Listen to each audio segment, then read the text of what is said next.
Hello, welcome to the Plaid Sheep Oracle.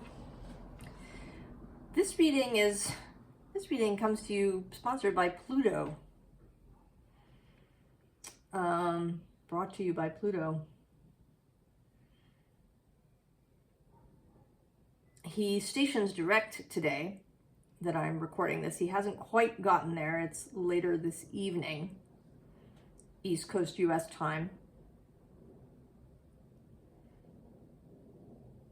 But he's not going to move much farther from where he is as he's stationing.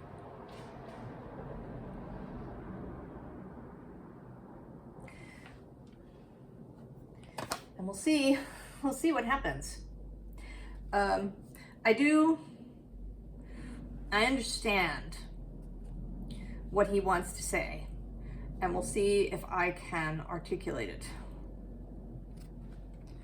So we start with this Midheaven Pinnacle card.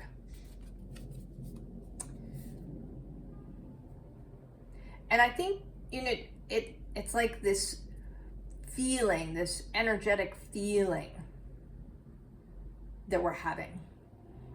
We actually just had a really strong geomagnetic storm, and it peaked rapidly yesterday. It went from being down in the usual space of and to jumping really high up, and then it stayed up there at this peak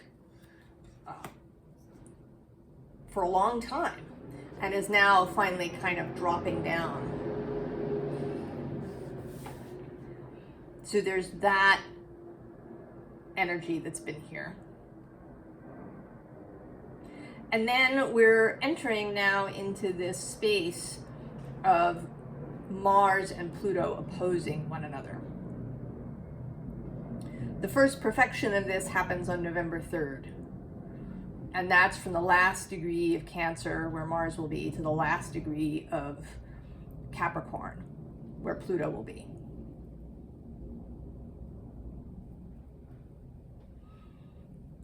And then it's going to happen twice more, once on January 3rd and then once on April 26th, I think. And those happen from Leo and Aquarius. So there's real intensity with those two opposing one another. So many things are possible.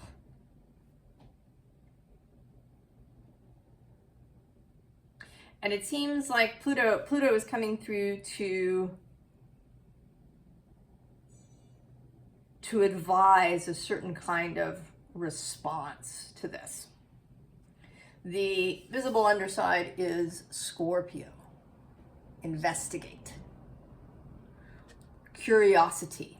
And actually right below that is Moon perception. And in fact, as I am recording this, the Moon is conjunct Pluto.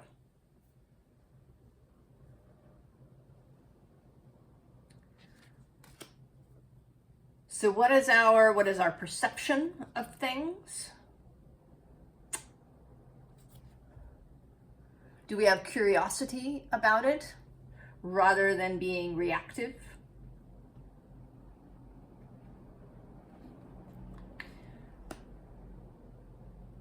I was also listening to a video about the Aquarius archetype. And something that it brought up that I hadn't really considered before. I've often talked about how Saturn is the traditional ruler of Aquarius, and we often leave him out. We talk about this Uranian spirit of change and innovation and possibly rebellion. But something that I hadn't really thought about is that in the more ancient world, Saturn wasn't just the establishment. Saturn was also the anti-establishment. Saturn was actually the dividing wall, kind of between those things. So Saturn was associated with whoever was in charge and whatever the traditions were, but also with heretics. and rebels and outcasts, the people on the other side of the wall. So Socrates, for example, is an Aquarian figure, and he got into trouble for it. But he decided that he didn't want to be an outcast. That was worse than death. He chose death over being cast out.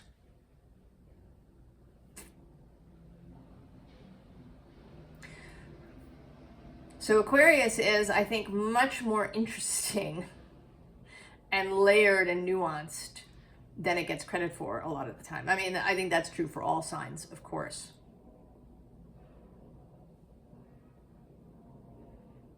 And that as society has moved and changed in some ways and not in others,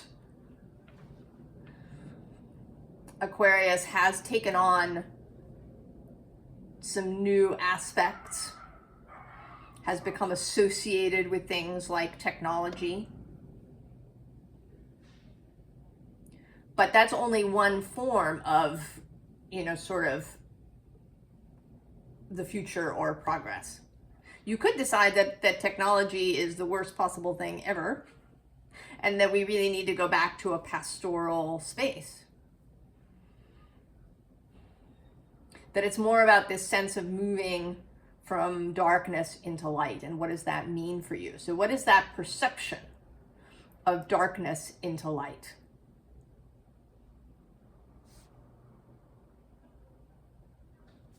And so the unseen underlying is Leo, who is this oppositional energy, the balance to Aquarius. An interesting thing, the last time Uranus was in Taurus, Pluto was in Leo. So we've kind of come to this opposite moment, and and I've contemplated a little bit about what that means, at least for me, but it's just something to think about. So there's this Scorpio and this Leo, and they also made me think of the fact that Pluto, as he moves into Aquarius, is activating the fixed cross. Since 2008, he has activated the cardinal cross. There was extra activation of that sort of 2012 to 2015 as he squared Uranus in Aries. But because he is so deep, I think everybody within this cross, is now going to feel Pluto moving through this fixed space. And what does that mean? I think we're going to talk about it for some time. I did go looking in the pile for, first of all, Pluto himself. I found him, interestingly, between Mercury and the second house. And, this feels, there's this mental Mercury space, and then this second house resources, which can also feel sort of fixed. So the mental versus the physical, which also I think is an Aquarian thing. It is an air sign, but has this fixed nature. And then I went looking for Aquarius, and I found that between the retrograde and the Gemini pollinate. So the retrograde, in terms of seeing and maybe thinking about the past, what is it we want to keep and what do we not?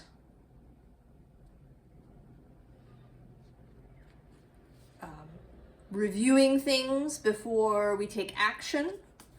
And then with Gemini, really aiming to see other people's perspective as well.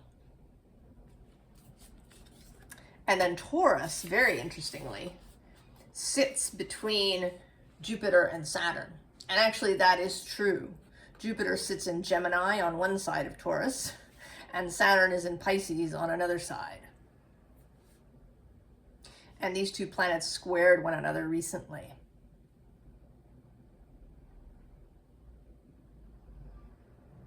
So an expansion and a containment. But they are, right, they have some relationship too. Jupiter has a relationship with justice, with the philosophy of justice. And Saturn certainly has a relationship with laws. He is exalted in Libra.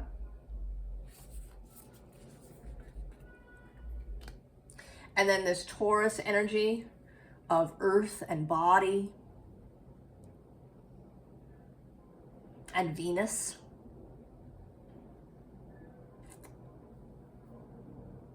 So we start with this iron in this Prima Materia deck. And iron is Mars. Iron is associated with Mars, the red planet. Now, interestingly, below him is this iridium image, which I associate with Venus.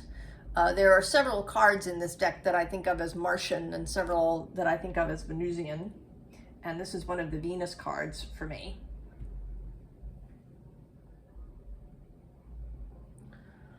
So Mars and Venus. What we think of perhaps as opposing energies. But maybe I want to say that kind of what wants to be asked here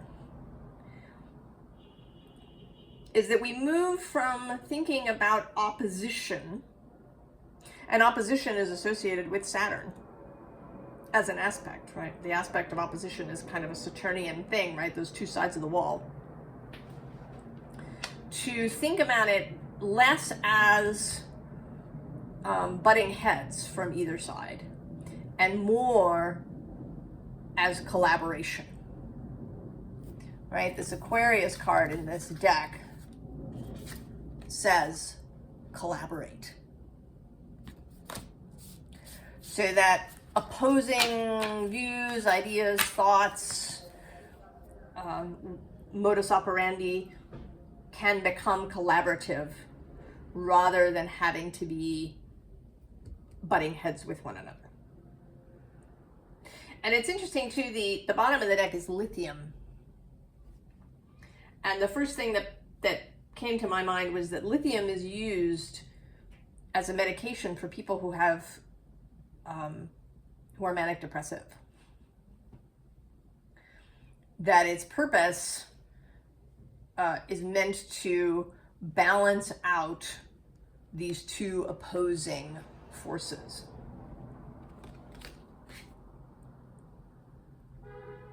And then we have these two cards, right, of these two figures who are apparently playing with each other.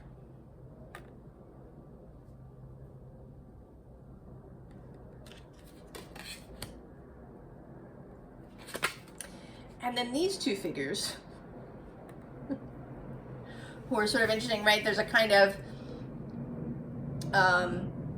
speaking versus listening.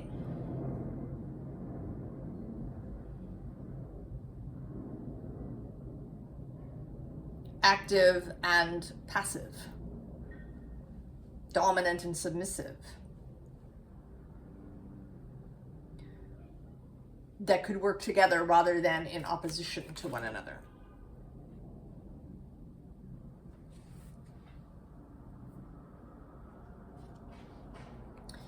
And then we have the Queen of Materials.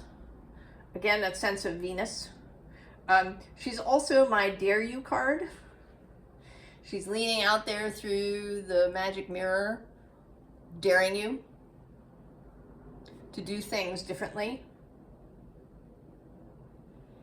to maybe take a stand, perhaps, or not take a stand. What's your usual pattern? Next to her is the Eight of Materials. I'm actually going to put her on this side.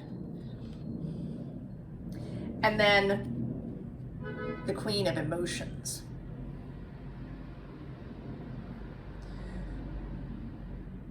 So more of this balancing act. And actually right below that is the Muse of Voices, which is more of this imagery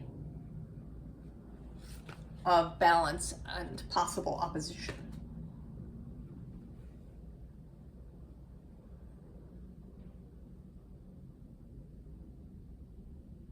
You know, thinking about very practical matters, very physical matters, and also thinking about emotional, consciousness, mystic matters.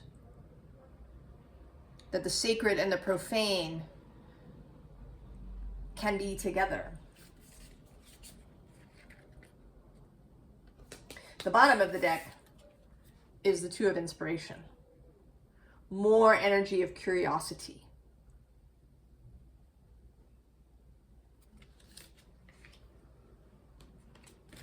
Then we have the Knight of Inspiration. Meeting the Queen of Voices. So inspiration that then meets discernment. That we don't just rush into a situation.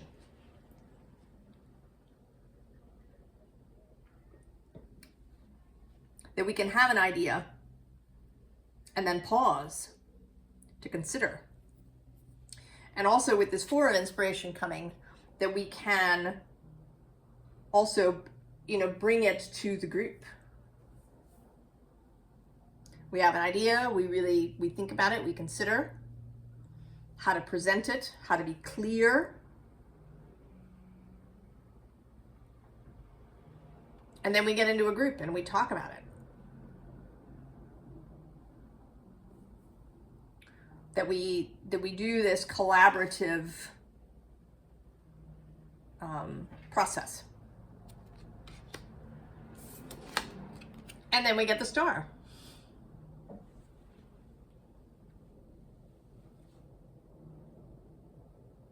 So they're reaching this place, this light from the darkness, wants to be a collaborative process.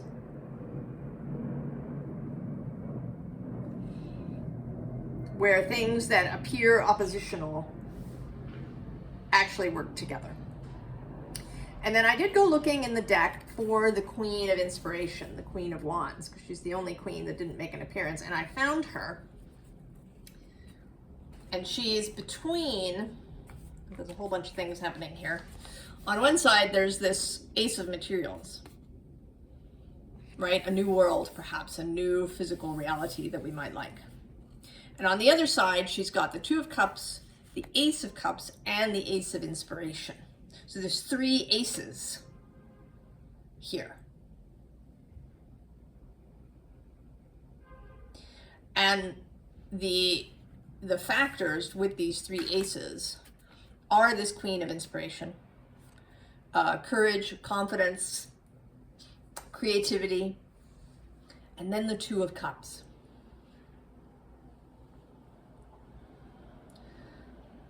So none of this is done in a vacuum. None of this is done purely as individuals. That it's in relationship to each other. That this Two of Cups, this compassion, this love for the other,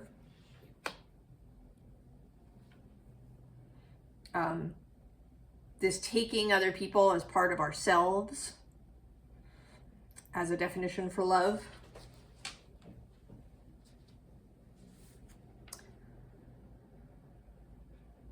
That this is integral to getting to the star space. And actually, I'm going to look for the Ace of Voices, which didn't come out. Ah, there. So the Ace of Voices sits between the Page of Voices and the Ten of Inspiration. So curiosity, the willing to see things from a different perspective, and then doing all the things, doing the process. That it's not an instantaneous thing, and that you know, that's part of the joy too, that things don't happen instantly. That there's time, that there's a process, that we do things, right? That's a Taurus. It's also a fixed sign thing. Right? The fixed signs hold, the cardinal signs initiate, and then the fixed signs are kind of the process where things get held and nurtured, where they have time to grow and expand and change.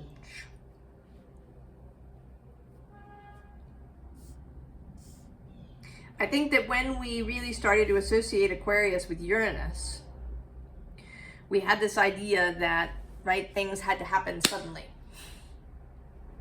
That Aquarius was all about things happening suddenly and rapidly. And that it was all about technology and innovation and these things. And I think that sells Aquarius short.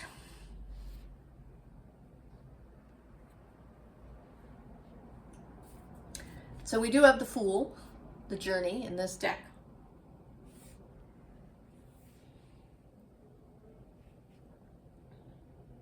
And that is a bit of Uranus coming through. But right below, we have both the root of the powers of Earth, the Ace of Pentacles, and the King of Cups, and the Queen of Discs. So there's an underpinning for this Fool. There's a process.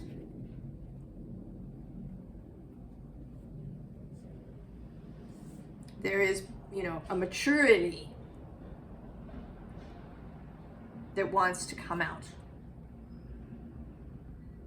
The bottom of the deck is this Four of Swords recovery.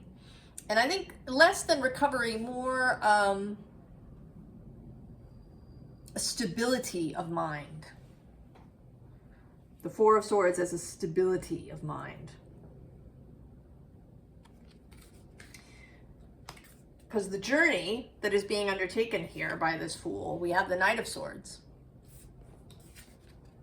Meeting death.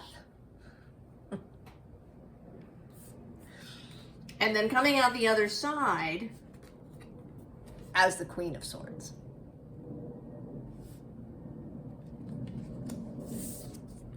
And then strength. So the optimistic view of this Plutonian journey through Aquarius is not of, you know, things being ripped out and chaos and terrible things happening, but of a learning process, of a transformation. If we do think about it societally, the internet did expand this idea of society, and we can't really go back, I think. I mean, I suppose we could, but I don't think that's expansive. I think that it is possible to have the internet, but to have it be largely, you know, a place of creativity and positive exchange. And I don't think that it's so much that the internet has to change. I mean, there may be some things about it that will be restructured, but it's really us, right? because we make up the internet, and it's how we behave in that space that is at issue. So there are going to be, I think, questions, Saturnian and Uranian questions, and Plutonian questions that we ask ourselves. That we are, right, it's all very new. We're, you know, children with a new toy. We haven't yet really learned its capability. We have to, right, we have to go through this process and in order to come out the other side. And I think that that is going to be Pluto's journey over this next 20 years, right? It's going to be a process.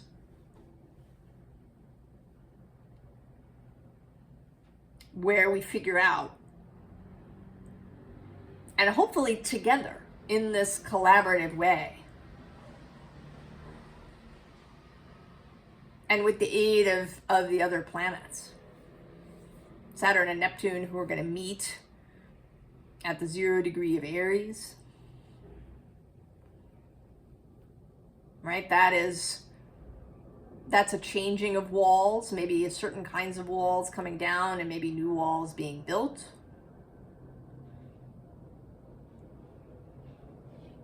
And ideally done in a thoughtful way whenever possible.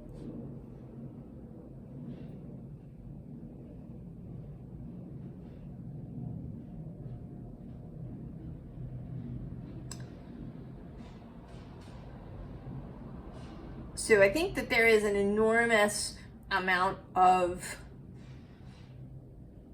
possibility and optimism. You know, Uranus will move into Gemini, and Uranus, Neptune, and Pluto remain in this generative triangle all the way to 2031 before Uranus really starts to pull away. And Neptune and Pluto continue to be sextile for a while after that.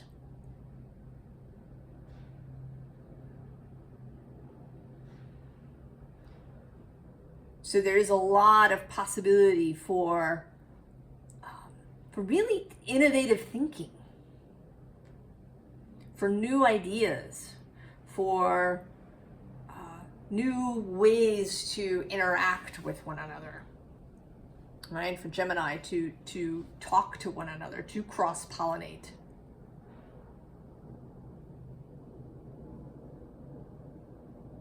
And I believe that what Pluto is coming through to say here is to embrace that optimism, to embrace the idea of collaboration, of opposites coming together rather than meeting head on.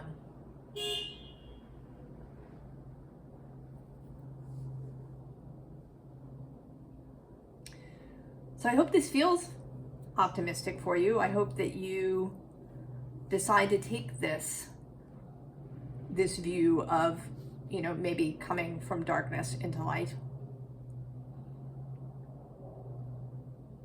of collaboration over fighting, that it's possible for Pluto and Mars to collaborate with one another. And that if many of us hold this view, this belief, that it can come to be. Because we do create this reality.